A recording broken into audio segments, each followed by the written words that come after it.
Hey friends, I've been a little hesitant to post part 2 of our question and answer that we recorded quite a while ago because I know there was a lot of problems with the sound on part 1. I apologize for that. I have done what I can to try and fix that in part 2, but the biggest help that I found to hear these well is to just listen with a pair of earbuds or headphones, whatever you have. So hopefully that will help with the sound on our question and answers, part 1 and part 2. Here's part 2. Is there a brand new roof on the house? It looks like it's in good condition. Is there a story there?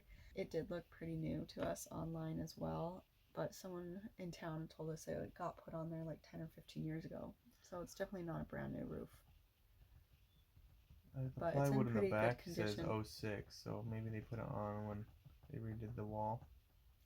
Possibly. Which A metal roof can last like 70 years. You just need to you just need to fix the rivets if they're leaking. I think. How often do you have a meltdown over different parts of this project? Me or you? You. I never have a meltdown about the project. I never have really a meltdown, but sometimes I get overwhelmed with trying to make sure everybody is happy. It's quite the life. I just want to make sure that you're happy, but sometimes It is hard. sometimes you need socialization, and we're doing a lot of stuff and you don't have time to make your normal friends. Now I'm gonna cry. I really haven't even had any meltdowns, like really big ones. I don't think You so. just want to have a big one right now? Now I'm gonna have a meltdown because he's telling everyone I don't have any friends. No, you have friends. I'm just saying that you make friends everywhere we go, but because we've been so busy, you don't have time just to go and it's been winter and stuff like that. It's been bad weather. That has not helped most of the time we've been here. Oh my gosh, I'm you're really gonna have to fine. edit all this Now out. I'm having my meltdown. In general, we're pretty happy. No, we're fine. Do anything if you get your batteries charged up. Yeah, if I have even like one good social outing for a week, like I can deal. Joe's very much introverted, so going in there and working all day, like he likes to be social, but it's like not as hard for him to like not be around people. Yeah. Is it fairly easy to get permits and inspections there? I don't know. I haven't called yet. We haven't done anything like that, so. I don't think you need permits. Derek says it's like the Wild West here. We just have to make sure we get it. We can't get the power turned on without an inspection from an electrician. But yeah, I think the power is like the main big thing. I don't think it really matters. Yeah, we're kind of like out. No one cares what's going on. You just go for it here. So I did find the mayor's phone number and I called before we moved here and I was like, so what are like the city regulations on like animals and this and that? He's like, oh, we're not really strict about stuff like that around here. I'm like, okay.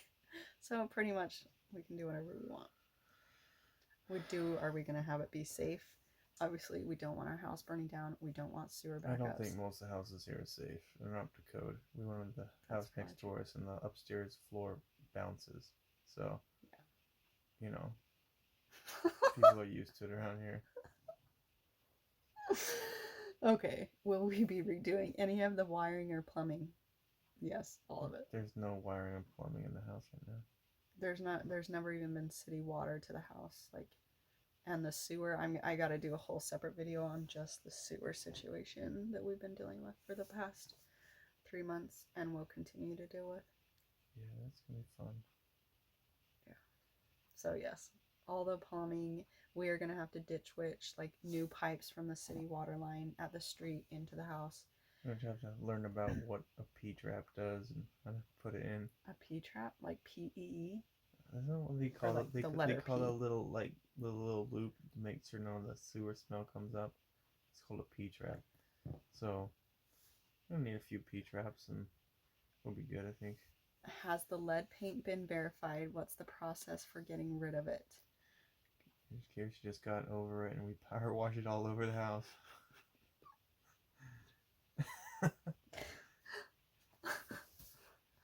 Best not to think about it too hard. There you have it. There's not very much paint on the house. It's just like one layer and half of it's already gone, so we should put a tarp down or something. I think we could just vacuum it up or something. I don't know. Is the guitar that's Joe's playing in the videos the one that we found in the house? No. It should be. Like in the background video, like music that we're playing? No. It would sound good. I'll play one for you sometime. The little snippets where you actually see him playing it, yes, that's the guitar we found in the house, but not in the background music.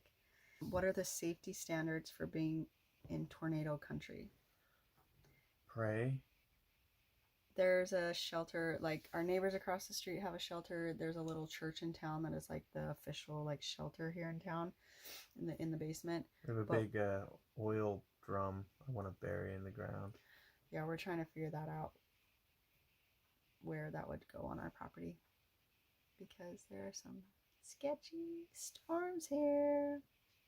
Would we do it again? Like the exact same thing? Or another fixer-upper, or what? I don't know. Either way.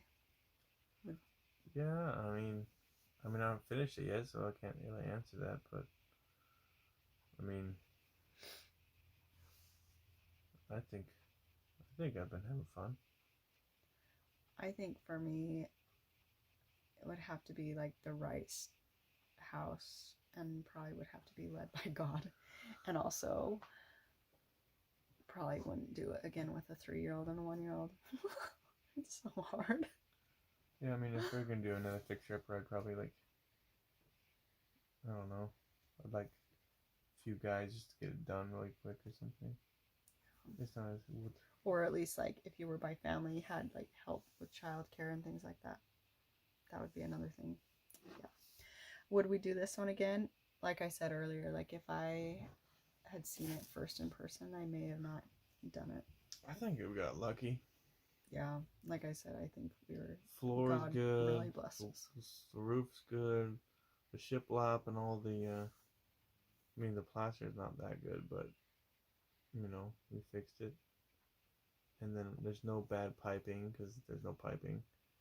There's no bad electricity because there was like 3 outlets, and they were all on fire at some point. So I mean, basically we did it all new.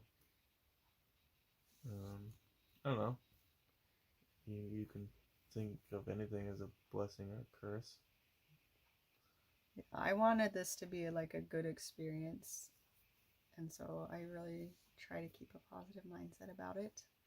And really, like, we're both able to like kind of the overall picture, we're both able to like vision like what it could be and what it can become. Super nice people here that help us. Yeah, and people have been so nice. we have a neighbor who's already our friend that he has a little backhoe. Maybe we can have him help us with some stuff. Yeah, there's an older guy that lives just out of town. He's retired, and all he does all day, every day is help people. He has tons of equipment, tons of trailers and trucks. Our neighbor across the street has every tool, and he always offers for me to use them. Yeah, we've been using his power washer. So people have been super nice. We've been able to borrow a lot of things. But yeah, like this older guy from just out of town, he helped us get our tires out. He helped us get all the trailers and the metal off of our property. He just came and tilled our garden, and he like won't let us even pay for like the diesel for his tractors and stuff like that. Like he's like, oh, don't worry about it. We're like, no, please let us pay you. In that sense, buying a house in a little town versus like in the middle of nowhere would be a big difference in terms of getting help.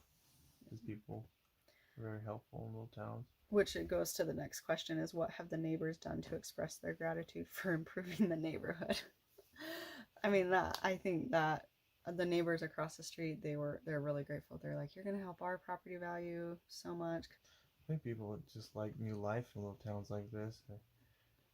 It's good to see little girls running around and all the old ladies coming around walking, and they just smile. And everybody slows down their truck and waves to us. Pretty sweet. Yeah, it's kind of fun. When we first got here, there were so many cars driving by all the time. And this is like a small town. There's like no traffic. So our neighbor across the street, she was like, yeah, traffic tripled when you guys got here, and we started cleaning up and taking crap out. Like people would drive by and just like rubberneck all day. Most people would stop, get out, introduce themselves, and Anyway, so that's been kind of fun. Someone asked, is my right arm ripped after hitting the ceiling for 7 hours, getting all the plaster off the roof? We're definitely losing weight here. Yeah, we've both lost weight. It's good though, you know, manual labor. It does feel good to get out and work all day 10 every years day. of sitting around and learning. Oh, that's the other thing I was going to say about losing weight. Joe's also never grown facial hair, never grown a beard. I'm loving it. He keeps saying, I'm going to shave. I'm like, no, don't. How many days a week are we working on the house? So we are working. Whenever we can. In the beginning, when it was really cold, we were lucky to get like 3 or 4 days in, because the rest of the time was literally just spent like on going to town and getting gas and propane and surviving. Now that it's nicer weather, I feel like we're putting a good solid 5 or 6 days in. One day is usually still spent like going to town, running errands. Another day, like Joe will stay here and work, and I'll go do laundry at the laundromat. But I feel like we're working closer to 5 or 6 days now on the house. We don't work on Sundays because we have to take a break, and also we go to church and stuff. Okay, here were some questions like at the very beginning when our tanks were getting full and we still weren't hooked up to sewer and it was freezing cold and stuff. Someone was like, well, can you take your trailer and go dump the tank somewhere, and how much does that cost, and things like that, and to like fill up water. Yes to all the above. We could have and probably should have done that. It doesn't cost that much to dump. Like campgrounds, RV parks, they all have like dump stations you can pull up and just empty your tanks, and they have like potable water that you can fill up your tanks with, like, so you have water in your tanks. But everything was freezing then, and I think Joe was just in a big hurry to get the trailer moved from one side of the house to the other. Like, we didn't take the time to drive into town and empty our tanks, but it forced us to get the sewer hooked up, and now we don't have a problem because our sewer is hooked up. So anyway, it like to dump your trailer, it's like $5. Sometimes it's free, $10. I don't know. It doesn't cost that much. Are we pleased with our purchase at this point? I don't know. I think in terms of, I mean, I don't know how much it's going to be worth or whatever at the end, but in terms of life experience, it's worth every penny so far. Yeah. Because we have got some pretty crazy memories now. Also, like the fact that we bought this for $6,000. We're from Utah, and right now the housing market is crazy everywhere, but like normal houses are selling for like insane amounts in Utah. Like, there's no way like we want to get ourselves into that. So I don't know. Are we pleased with our purchase for a half acre, even for $6,000? But then you add like a little house that we can like work on. I say definitely yes. I think it's just, I think we're happy with it, but I don't think we know what we want really in life. So I mean, we're like gypsies. We want to move, but we like community. So it's hard. We bought a small house that had no risk, so that in case we hated being tied down, we could just leave it. What experience do you have with this kind of project?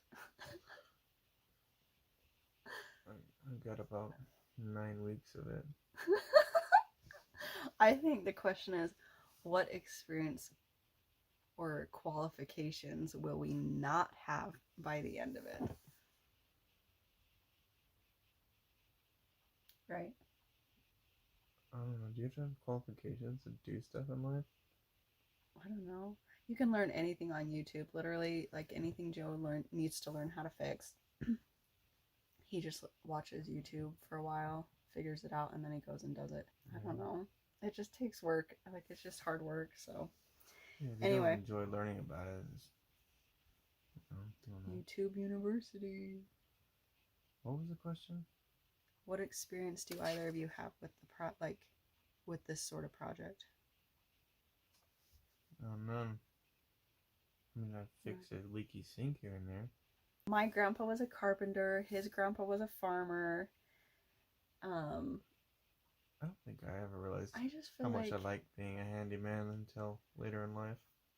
yeah, I don't know. I feel like it's coming down from both lines. My mom likes to like redo furniture and stuff like that. I'm excited about some of the furniture I'm gonna redo.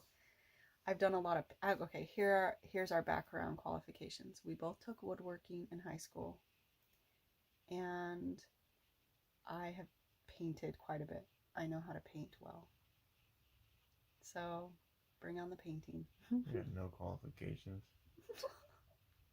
But if I cover it with enough mud, you won't know what's underneath it, right? That's true.